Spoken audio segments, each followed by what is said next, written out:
All right, today I just want to give a few thoughts on the apparent U.S. withdrawal from Syria. The Trump administration is evidently going to remove the 2,000 ground troops stationed in that country.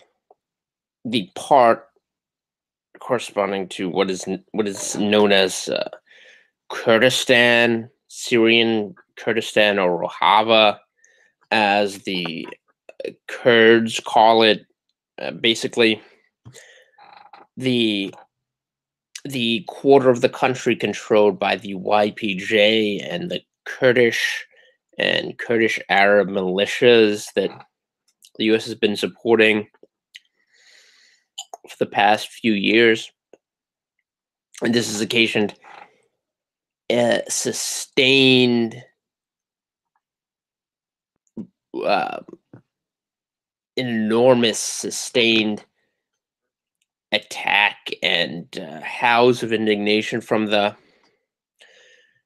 corporate media and military industrial complex, the people who want us to maintain a presence in every single part of the world that's riddled with conflict um, and insoluble divisions, ethnic, religious strife.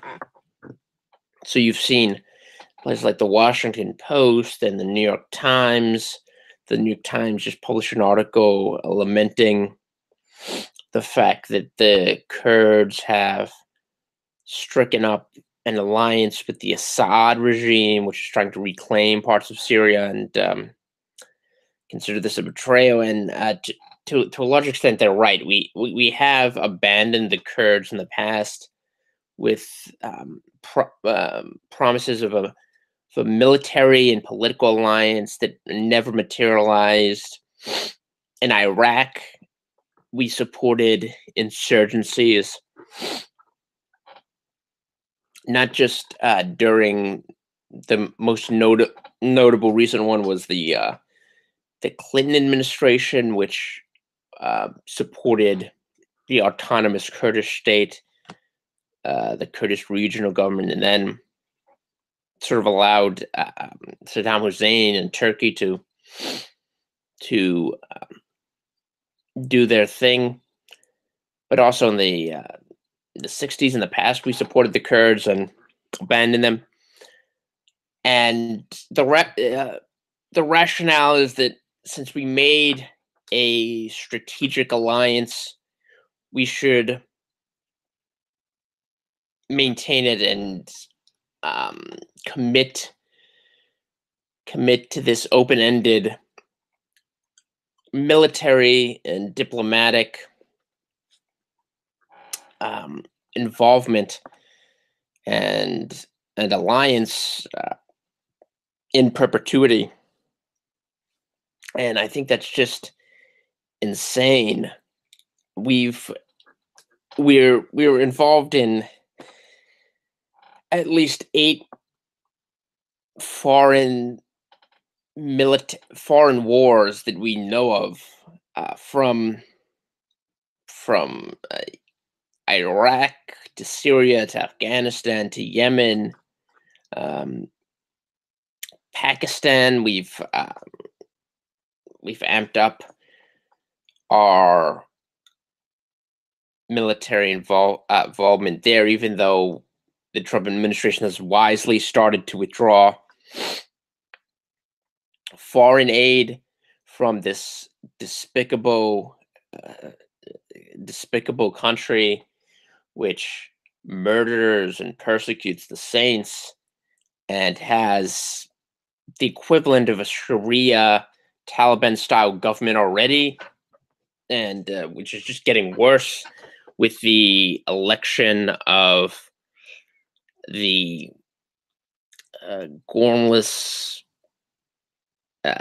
venal, disgusting Islamist and former cricket star Imran Khan. So we have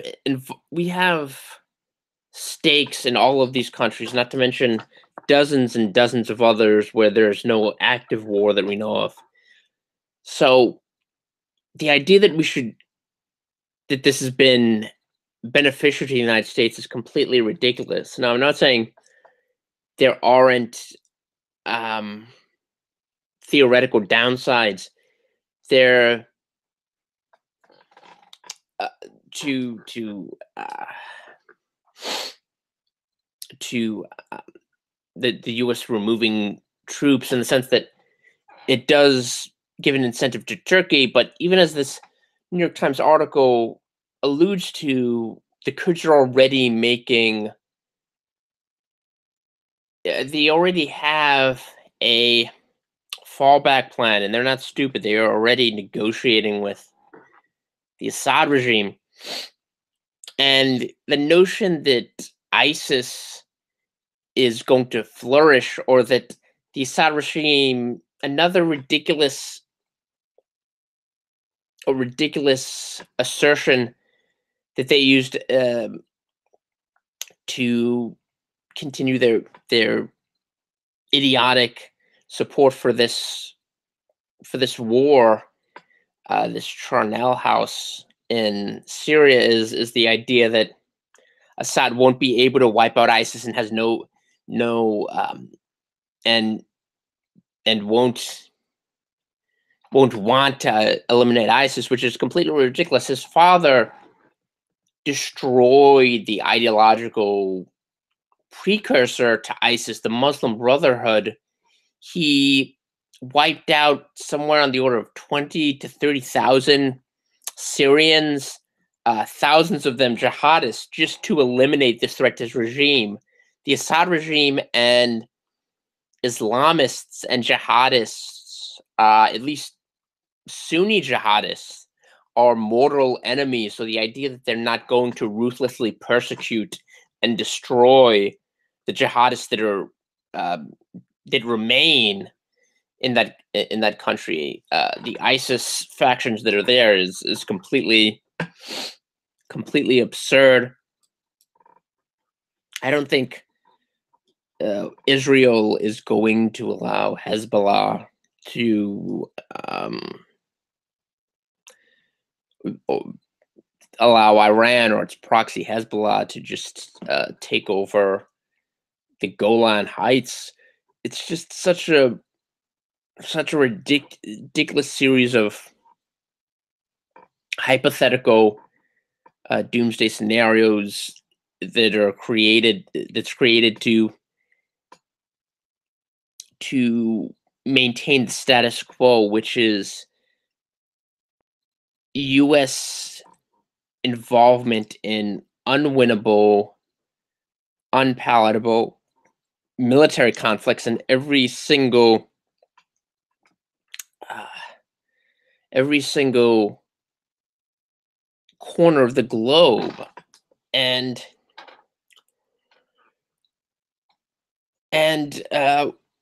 what we should do is just admit that we're not the world's policemen, and leave it at that.